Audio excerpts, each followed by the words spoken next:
হ্যাঁ বাবা, আমি ভালো আছি। তুমি ভালো আছো? তোমার শরীর কেমন আছে বাবা?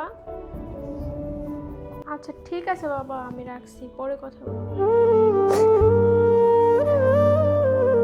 কি গো, কি হয়েছে তোমার? কই কিছু না।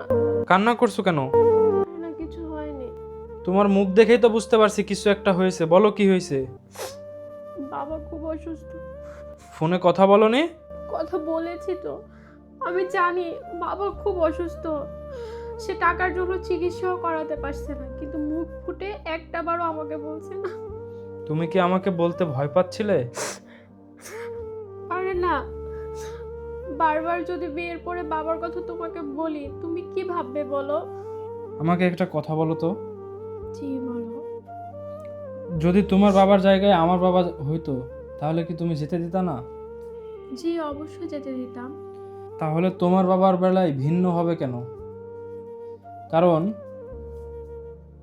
বাবা তো বাবাই, হোক সেটা তোমার আর হোক আমার। তোমার বিয়ে হয়েছে বলে কি তোমার বাবা মামা পর হয়ে গেছে? এই নাও, কি এটা? দেখো কি। টাকা কি করব?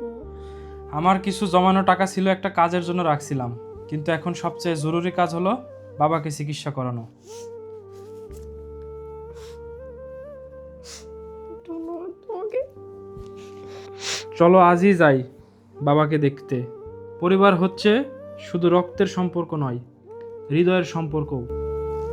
নিজের বাবা মায়ের মতো শ্বশুর শাশুড়িকেও ভালোবাসুন, আর আপনার সঙ্গীর বাবা মাকেও সম্মান করুন।